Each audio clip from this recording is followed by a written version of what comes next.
Hoje pela manhã eu gostaria de falar da razão pela qual nós batizamos os nossos filhos. Eu penso que isso é muito importante por algumas razões. Primeiro, porque os que entre os evangélicos batizam os seus filhos são em menor número. A maioria dos evangélicos não faz isso. Então, nós nos sentimos meio que pressionados por aqueles que não fazem e acham que nós somos uma espécie de católico manso. Então, nós vamos explicar por que é que nós batizamos os nossos filhos. E segundo, há muitos irmãos, há muitas pessoas que estão chegando à nossa igreja que vêm de comunidades onde os filhos não são batizados. Então, eles precisam também se inteirar e saber dos motivos pelos quais nós fazemos isso. E a terceira razão é que depois da pregação, nós teremos uma criança que será batizada. Então, já estamos lançando a base para o que vai acontecer. Por gentileza, abra sua Bíblia no livro de Gênesis, capítulo 17. E vamos ler a partir do verso 1.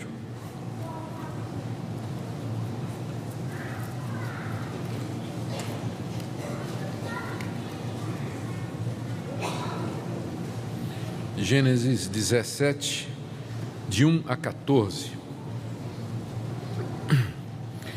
Quando atingiu Abraão a idade de 99 anos, apareceu-lhe o Senhor e disse-lhe: Eu sou o Senhor Todo-Poderoso, anda na minha presença e sê perfeito.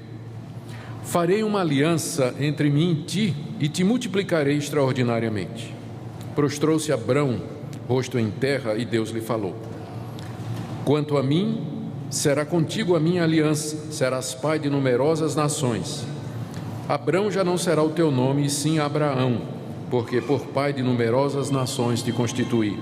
Far-te-ei fecundo extraordinariamente, de ti farei nações e reis procederão de ti. Estabelecerei a minha aliança entre mim, ti e a tua descendência no decurso das suas gerações, aliança perpétua para ser o teu Deus e da tua descendência. Dar-te-ei à tua descendência a terra das tuas peregrinações, toda a terra de Canaã em possessão perpétua, e serei o seu Deus. Disse mais Deus a Abraão: Guardarás a minha aliança, tu e a tua descendência, no decurso das suas gerações. E esta é a minha aliança que guardareis entre mim, vós e a tua descendência. Todo macho entre vós será circuncidado. Circuncidareis a carne do vosso prepúcio. Será isso por sinal de aliança entre mim e vós. O que tem 8 dias será circuncidado entre vós, todo macho nas vossas gerações, tanto escravo nascido em casa como comprado a qualquer estrangeiro que não for da tua estirpe. Com efeito, será circuncidado o nascido em tua casa e o comprado por teu dinheiro. A minha aliança estará na vossa carne e será aliança perpétua. O incircunciso que não for circuncidado na carne do prepúcio, essa vida será eliminada do seu povo, quebrou a minha aliança. Algumas razões, queridos, pelas quais nós batizamos os nossos filhos. A primeira e mais importante é a doutrina da aliança, que está baseada em muitas passagens da Bíblia e em particular essa.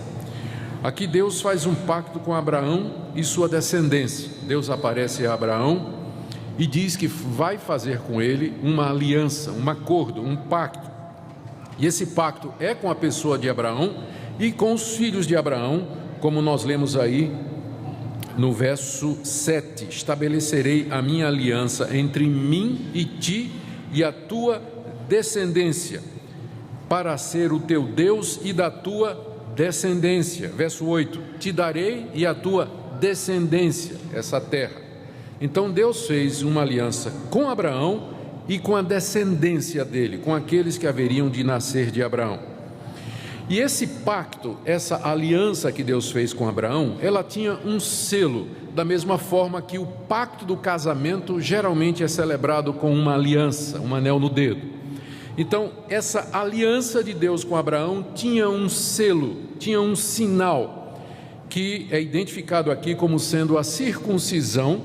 Eu não preciso explicar o que é a circuncisão. Se precisar, todo mundo sabe o que é uma operação de fimose, que é feito no menino recém-nascido, não é? Pois era a operação de fimose naquela época. Todo menino que nascesse, filho de Abraão, aos 8 dias, ele teria que ser circuncidado. Aquele era o selo da aliança, do pacto de Deus com Abraão e com seus descendentes. As meninas estariam incluídas, porque no sistema do Antigo Testamento, que era um sistema patriarcal, elas eram contadas dentro ou pelo pai ou pelo marido, enfim, elas estariam incluídas aí através dos homens. Esse sinal da circuncisão, que era aplicado aos meninos de 8 dias, ele era um selo da fé que Abraão teve. Se você deixar marcado aí em Gênesis 17, quiser ir comigo até Romanos 4, você vai ver como é que o apóstolo Paulo interpreta a circuncisão. Ele diz no capítulo 4, falando sobre a justificação pela fé, ele diz a partir do verso 9, Romanos 4, 9, essa bem-aventurança, ou seja, a justificação dos pecados, ela vem exclusivamente sobre os circuncisos, ou seja, sobre os judeus circuncidados, ou também sobre os incircuncisos, aqueles que não foram circuncidados? Porque nós dizemos que a fé foi imputada a Abraão para a justiça. Aí Paulo pergunta, mas como é que foi atribuída? Quando foi que Abraão foi salvo? Quando é que ele foi justificado pela fé? Ele estava circuncidado ou ainda não? Aí resposta de Paulo no verso 10, não no regime da circuncisão, e sim quando circunciso. Paulo está falando de uma experiência que aconteceu antes de Gênesis 17, em Gênesis 15, quando Deus apareceu a Abraão e disse, a tua descendência será como as estrelas no céu. E Abraão nem filho tinha, era um velho de mais de 90 anos de idade e a mulher dele era estéril. E Abraão creu em Deus, e o texto de Gênesis diz que aquilo lhe foi imputado, atribuído para a justiça. Abraão creu na promessa de Deus e ele foi salvo pela fé, mas ele não era circuncidado ainda. A circuncisão vem no capítulo 17, e Paulo então diz, verso 11, e ele recebeu o sinal da circuncisão como selo da justiça da fé que teve quando ainda era incircunciso. Então nós aprendemos que a circuncisão, ela era o selo da justiça da fé, e Deus queria que fosse aplicada a Abraão e a um menino de 8 dias que não tem fé. Porque o grande argumento hoje é, nós vamos batizar um menino que não tem fé? Os meninos no Antigo Testamento, aos 8 dias, recebiam a circuncisão, que era selo da justiça da fé. Selo da justiça da fé. Então, Abraão obedeceu a Deus, ele foi circuncidado. Aí, voltando lá para o Antigo Testamento, nós vemos em Gênesis 21, verso 4, quando finalmente nasceu Isaque, o filho da promessa. Diz aí, Gênesis 21, verso 4, Abraão circuncidou a seu filho Isaque quando este era de 8 dias, segundo Deus lhe havia orientado. Abraão aplicou a Isaque, quando ele tinha 8 dias, aquilo que era o selo da fé. E Isaque com 8 dias não cria em nada, não é? Mas ele recebeu o selo da fé, que era o selo da aliança de Deus com o seu povo. E a partir daí, as crianças, elas sempre foram incluídas na vida religiosa de Israel. Está dito lá no livro de Hebreus, capítulo 9, de 19 a 20, eu não vou ler porque o nosso tempo já se avança, que quando Deus deu a lei a Moisés, o povo todo se reuniu na base do Monte Sinai. Moisés pegou o sangue do cordeiro que foi derramado como celebração da aliança e ele aspergiu o povo todo. Não foi só os adultos, ele aspergiu os adultos e aspergiu as crianças, todo o povo foi aspergido com o sangue da aliança. Em 1 Coríntios 10, de 1 a 4, o apóstolo Paulo se refere ao fato de que o povo de Israel, quando saiu do Egito, ele atravessou o Mar Vermelho, adultos e crianças, E ele diz, 1 Coríntios 10, de 1 a 4, que eles foram batizados no mar e na nuvem. E as crianças estavam lá atravessando o mar vermelho, a nuvem em cima e o mar ao lado. Paulo diz que vê aquilo como um símbolo do batismo do povo de Deus, da mesma forma que o maná que caía do céu representava o corpo de Cristo, e a água que saiu da rocha representava o seu sangue a ser derramado por nós. As crianças, elas participavam desde cedo da vida religiosa do povo de Deus, como descendentes de Abraão, tendo recebido o selo da fé aos 8 dias. Então essa é a primeira razão, a doutrina da aliança. Segunda razão pela qual nós batizamos os nossos filhos, assim, a primeira razão é essa, que a circuncisão no Antigo Testamento era o símbolo da aliança de Deus com o seu povo e era o sinal da justiça da fé, aplicada a crianças de 8 dias. A segunda razão é que a igreja cristã é a continuação de Israel. Deus não tem dois povos, é um povo só, sempre teve um povo só. Gálatas capítulo 3, agora nós vamos para o Novo Testamento, aí eu vou fazer questão que você abra, por gentileza. Gálatas capítulo 3, o apóstolo Paulo discutindo com aqueles que queriam que os não-judeus se circuncidassem e guardassem a lei para ser salvos. Resposta de Paulo no capítulo 3, a partir do verso 6.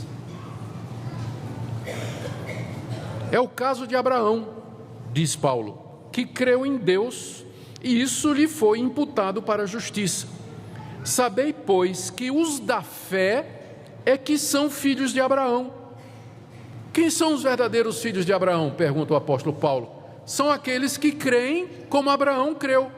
A descendência de Abraão é espiritual e não carnal. A verdadeira descendência de Abraão é espiritual e não carnal. Os da fé é que são filhos de Abraão. E no verso 29 do capítulo 3, ele diz assim: e se sois de Cristo, também sois descendentes de Abraão e herdeiros de Abraão segundo a promessa. Então, aquele que crê em Jesus Cristo, ele é filho de Abraão, ele é descendente de Abraão e herdeiro de Abraão. Por isso que nós dizemos que a igreja, que é composta daqueles que creem em Jesus Cristo, ela é a continuação espiritual de Israel.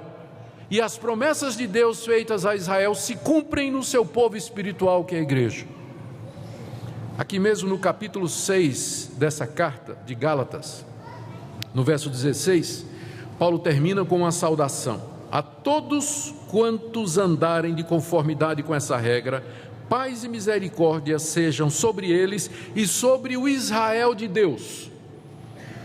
Quem é o Israel de Deus? É o verdadeiro Israel. São os descendentes espirituais de Abraão, o verdadeiro judeu. Romanos capítulo 2, por gentileza. O apóstolo Paulo explicando quem é o verdadeiro judeu, o verdadeiro descendente de Abraão. Ele diz o seguinte, a partir do verso 25, Romanos 2, 25, a circuncisão tem valor se praticares a lei. Se és, porém, transgressor da lei, a tua circuncisão já se tornou incircuncisão. Se, pois, a incircuncisão observa os preceitos da lei, não será ela, porventura, também considerada como circuncisão? Vão logo para o verso 28. Porque não é judeu quem é apenas exteriormente, e nem é circuncisão a que é somente na carne, porém judeu é aquele que o é interiormente, e circuncisão a que é do coração no espírito, não segundo a letra, e cujo louvor não procede dos homens, mas de Deus. Em Colossenses 2, de 11 a 12,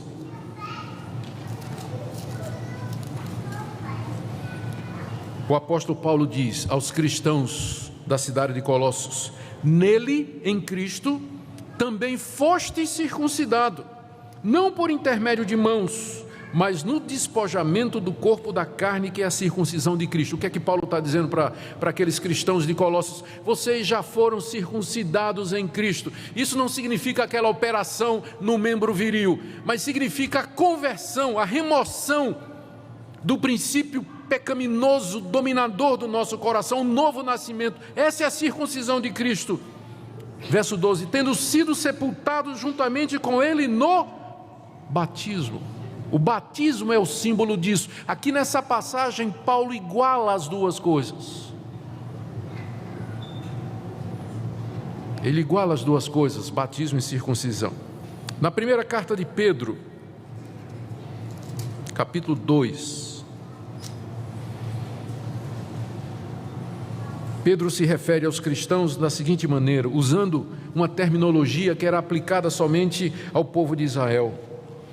Lá no livro de Êxodo, capítulo 19, de 5 a 6, Deuteronômio 7, 6, Deuteronômio 14, 2, Deus se refere ao seu povo como sendo raça eleita, sacerdócio real e nação santa. Agora Pedro pega essa terminologia e aplica à igreja no verso 9. Vós, porém, ele está falando para os cristãos, vós, porém, sois a raça eleita. No Antigo Testamento era Israel, mas agora vós sois a raça eleita. Sacerdócio real, no Antigo Testamento havia toda uma tribo de sacerdotes que servia a Deus, mas agora cada cristão é um sacerdote. Vós sois nação santa. No Antigo Testamento Deus tinha um povo que era Israel, mas agora a igreja, todos os cristãos de todos os lugares, eles são a nação santa, povo de propriedade exclusiva de Deus. Esse é o segundo argumento, que Deus sempre só teve um povo, sempre só teve um Salvador. No Antigo Testamento tinha o Israel segundo a carne, mas nem todo mundo que era descendente de Abraão era salvo. É só você ler o Antigo Testamento e ver a quantidade de idólatras, de imorais, de gente que afrontou a Deus. Deus tinha que levantar profeta o tempo todo para repreender aquele povo. Nem todo descendente de Abraão era de fato descendente de Abraão. A Bíblia chama os fiéis de o remanescente. E os que continuaram na fé de Abraão e creram no Messias, o descendente de Abraão, esses é que são os verdadeiros descendentes de Abraão. Então, se no Antigo Testamento esse povo recebia a circuncisão como selo da fé, nós fazemos isso com as nossas crianças também, só que agora é o batismo, porque na vinda de Cristo 3 coisas mudaram, eu não tenho tempo para explicar todas elas. A Páscoa virou ceia, sábado, domingo, e a circuncisão virou o batismo. São 3 mudanças que aconteceram no turno da aliança. Quando a aliança antiga passa a ser nova, então essas 3 coisas mudam, porque eram simbólicas. Elas apontavam para uma outra realidade. A Páscoa apontava para o sacrifício de Cristo. O sábado se completa no domingo, dia da ressurreição, o verdadeiro descanso. A circuncisão no batismo. Terceiro argumento. A história da igreja nos mostra que desde o início os cristãos batizaram seus filhos. Irineu, um pai da igreja do século II, ele fala do batismo infantil. Orígenes, no século IV, ele disse que foi batizado quando era criança. Eu podia multiplicar para vocês exemplos dos pais da igreja, dizendo como eles tinham sido recebidos e batizados na infância. Agora eu quero responder alguns questionamentos. O primeiro deles é baseado lá em Marcos 16. Se você quiser abrir comigo, por gentileza, você já deve ter ouvido esse argumento. Em Marcos 16, nós temos a grande comissão, quando Jesus manda os discípulos irem para todo mundo pregar o Evangelho. Marcos 16 diz assim, no verso 15 Jesus diz, pregai o Evangelho a toda criatura. E no 16 ele diz, quem crer e for batizado será salvo, quem porém não crer será condenado. A objeção é essa, o batismo é para quem crê. Quem crer e for batizado, a fé precede o batismo. Mas a pergunta é, criança vai para o inferno? Porque está dizendo aqui que quem não crer, continue o verso, não é? Quem não crer será condenado. Criança crê? Não, criança então está condenada. Se esse versículo está incluindo crianças, nós estamos concluindo que criança vai para o inferno se ela morre aos 8 dias, porque ela não crê. A pergunta é, esse versículo está se referindo a quê? A resposta é, Jesus está mandando os discípulos em missão. O que Jesus tem em vista é uma primeira geração de cristãos. Ele tem em vista povos que nunca ouviram o Evangelho e que vão ouvir pela primeira vez, adultos que vão escutar o Evangelho, vão se converter e crer, eles serão batizados, mas precisa de fé para isso. Não tem nenhuma palavra aqui sobre os filhos deles, porque se esse versículo se aplica para criança, nós estamos dizendo que criança de 8 dias, quando morre, ela vai para o inferno, porque ela não crê. E eu sei que você não quer ir tão longe, não é verdade? Segunda objeção que geralmente se levanta: não tem nenhum mandamento na Bíblia mandando a gente batizar a criança. E a resposta é: seria de esperar que houvesse um mandamento para não batizar, porque os primeiros cristãos eram todos judeus, eles estavam acostumados a trazer os filhos para ser circuncidados, era a coisa mais natural do mundo que os primeiros cristãos trouxessem os seus filhos para ser batizados, porque era assim que eles faziam. Tinha que ter um mandamento para dizer não faça, como o dízimo também, que nós vamos estudar hoje na escola dominical. Você não vai encontrar no Novo Testamento nenhum mandamento dizendo darás o dízimo. Por quê? Porque era natural, os primeiros cristãos já faziam isso, eles eram judeus, estavam acostumados a fazer isso. Tinha que ter um mandamento dizendo não dareis o dízimo. Outro argumento: não tem nenhum exemplo de criança sendo batizada no Novo Testamento. Resposta: também não tem de nenhum filho de crente sendo batizado em idade adulta. O argumento corta dos dois lados, o argumento do silêncio. Você diz assim: tem algum exemplo de criança sendo batizada no Novo Testamento? Não. Mas tem algum exemplo de filho de crente sendo apresentado à igreja ou sendo batizado quando faz 18 anos? Também não tem. Então, silêncio por silêncio, o argumento corta dos dois lados.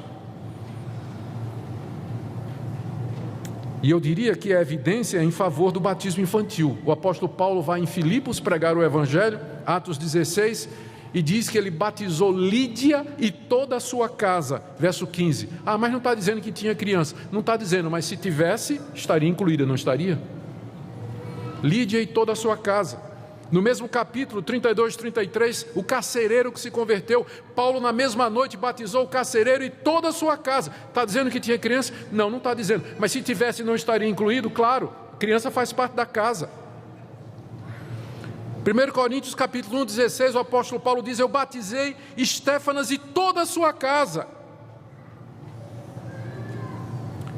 As evidências todas apontam para isso, que os cristãos traziam seus filhos para o batismo. Eles não tinham nenhuma dificuldade com isso, considerando o que vinha antes. Quarta objeção: isso é uma prática do catolicismo. Gente, os católicos também creem na Trindade. Eu vou deixar de crer na Trindade porque os católicos acreditam? Os católicos acreditam que Jesus é o Filho de Deus. Eu vou deixar de crer que Jesus é o Filho de Deus porque os católicos acreditam? Nós temos muitas coisas em comuns com o catolicismo, claro, discordamos de muitas. E entre elas a intenção do batismo. Na Igreja Católica, a criança é batizada para tirar o pecado original, é sinal de regeneração ou infusão da graça. Mas na Igreja Presbiteriana não é por esse motivo que nós batizamos os nossos filhos. Os nossos filhos são filhos de pecadores e eles precisam se arrepender e se converter. Batismo não tira pecado, não tira pecado de criança e não bota a criança no céu. Se ele não se arrepender e se converter a Jesus Cristo, vai para o inferno batizado e tudo. É símbolo da aliança que Deus tem conosco e com os nossos filhos. De que os nossos filhos vão crescer debaixo da graça, ouvindo o Evangelho, na comunidade da igreja. Não significa que o nosso filho está salvo, que ele está regenerado e que vai para o céu automaticamente, de forma nenhuma. Quinta objeção: batizar os meninos vai induzir a falsa certeza de salvação e ele vai se acomodar porque vai crescer dizendo eu já fui batizado. Só se não explicar para ele o que é batismo. E eu também conheço muita gente que foi batizada depois de adulta e achou que estava salvo por isso. O argumento não procede. Nós temos que ensinar os nossos filhos de que eles são filhos de pecadores, que eles precisam se arrepender e crer no Senhor Jesus Cristo. Eu quero terminar com algumas implicações dessa doutrina, meus irmãos. Primeiro, para os pais crentes, mesmo que somente um seja crente, a responsabilidade que você assume quando você traz o seu filho diante da igreja e diante de Deus para receber o selo da aliança. a responsabilidade de orar pelo seu filho, trazê-lo para a igreja, ser um exemplo, ensinar a Escritura, orar pela sua conversão, ser modelo para ele e confiar nas promessas de Deus. Confiar nas promessas de Deus. A semente está plantada no coração e no tempo de Deus haverá de frutificar para a glória dele. Eu também quero me dirigir agora, eu estou vendo aqui um bom número de adolescentes, para vocês que foram batizados quando eram pequenos. Esse batismo não faz de você um cristão. Esse batismo significa que você nasceu com o privilégio de nascer na família da aliança. Você teve o privilégio de nascer num país onde o evangelho é pregado e numa família que crê em Deus e no seu Filho Jesus Cristo. Isso significa que sua responsabilidade é maior. Isso significa que vai chegar o momento em que você vai ter que professar a sua fé. Você vai ter que assumir isso. Na nossa igreja é 18 anos. Até 18 anos nós esperamos que os nossos filhos que foram batizados na infância, eles professem a fé. Eles declarem publicamente: sim, eu creio por mim mesmo, eu agora sei por mim mesmo que Jesus é o Filho de Deus, o Salvador, estou arrependido dos meus pecados e a minha esperança é somente Ele. E finalmente, se você tem filhos, ainda numa idade em que eles não têm condição de professar a fé por eles mesmos, mas estão sob sua autoridade, você é crente em Jesus Cristo, é sua responsabilidade trazer o seu filho para ser batizado, para receber o sinal da aliança que você fez com Deus. Seu filho está incluído. Faça isso em fé, faça isso em confiança e na certeza que Deus haverá de abençoá-lo. Estas são as razões, queridos, pelas quais nós recebemos os nossos filhos e lhes colocamos o selo da aliança da fé, na expectativa de que Deus haverá de abençoá-los e chamá-los para si.